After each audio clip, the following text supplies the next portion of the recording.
Global nigoh bilan voqealarni bir qadam oldindan bilib boring va bizga obuna bo'lishni unutmang.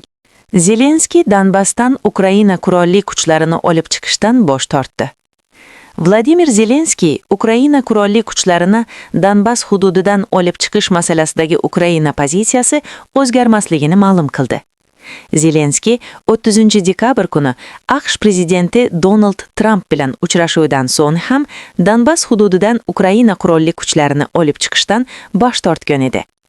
Bizning hududlar va Ukrainaning hududiy yaxlitligi bo'yicha pozitsiyamiz barchaga ma'lum, u o'zgarmaydi, dedi Zelenskiy Vilnyusda Litva prezidenti Gitanas Nauseda va Polsha prezidenti Karol Navrotskiy bilan o'tkazilgan matbuot anjumanida.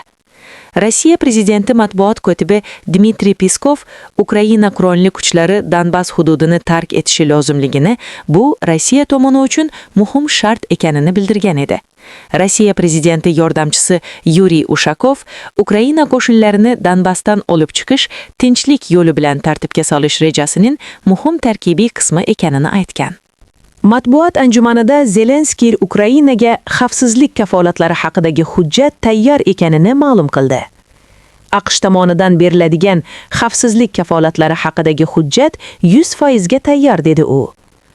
Xavfsizlik kafolatlariga kelsak, aniq kafolatlar urushning qachon yakunlanishini belgilash imkonini beradi. Biz uchun AQSh bilan xavfsizlik kafolatlari bo'yicha hujjat 100% ga tayyor. Endi hamkorlardan uni qachon va qayerda imzolashga tayyor ekanliklarini kutyapmiz. Shundan so'ng hujjat AQSh Kongressi va Ukraina Oliy Radasida ratifikatsiyadan o'tadi, dedi Zelenskiy. Zelenskiy Yevropa ittifoqidan Ukrainani 2027-yilda qabul qilishni talab qildi. Ukraina 2027-yilda Yevropa ittifoqiga a'zo bo'lishga tayyor bo'lishini ma'lum qildi.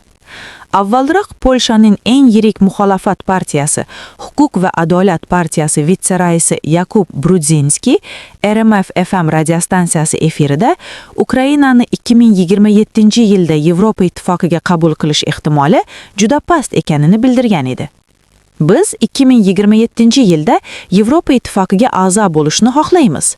Texnik jihatdan Ukraina 2026-yilning birinchi yarmida barcha klasterlarni ochish bo'yicha tayyor bo'ladi. To'liq texnik jihatdan esa bizning fikrimizcha Ukraina 2027-yilda tayyor bo'ladi. Biz urushni yakunlash haqidagi shartnomamizda aniq sana bo'lishini xohlaymiz. Shunda barcha tomonlar kelishuvlarga amal qiladi, dedi Zelenskiy matbuot anjumanida. 2022-yil iyun oyida Yevropa ittifoqi Ukraina va Moldovaga nomzod davlat maqomini bergan edi. Yevropa ittifoqi doirasida bir necha bor bu qaror asosan ramziy xarakterga ega ekani, Kiyev va Kishinyovni Moskva bilan qarama-qarshilikda qo'llab-quvvatlash maqsadida qabul qilingani tan olingan. Shuning bilan birga, Rossiya prezidenti matbuot kotibi Dmitriy Peskov Ukrainani Yevropa ittifoqiga qo'shilish masalasi Kiyevning suveren huquqi ekanini ta'kidlagan. Biroq bir qator yevropalik davlatlar Kiyevning Yevropa ittifoqiga qo'shilishiga qarshi chiqmoqda. Xususan, Polsha rasmiylari bir necha bor agar Kiyev Ikkinchi jahon urushi davrida Ukrain millatchilari tomonidan o'ldirilgan polaklar Volyn qirg'ini qurbonlarining ekskumatsiyasiga rozi bo'lmasa, Ukrainaning Yevropa ittifoqiga kirishiga qarshi ekanliklarini bildirganlar.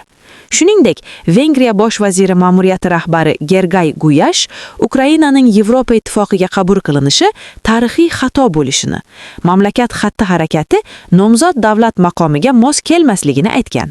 Nomzod davlat maqomini olish Yevropa ittifoqiga a'zo bo'lish yo'lidagi uzoq va murakkab jarayonlik faqat boshlanishi hisoblanadi. Turkiya 1999-yildan beri nomzod maqomida, Shimoliy Makedoniya 2005-yildan, Chernogoriya 2010-yildan, Serbiya esa 2012-yildan buyon nomzod hisoblanadi. Hozircha Yevropa ittifoqiga eng so'nggi bo'lib Xorvatiya 2013-yilda a'zo bo'lgan. Bu jarayon 10 yil davom etgan.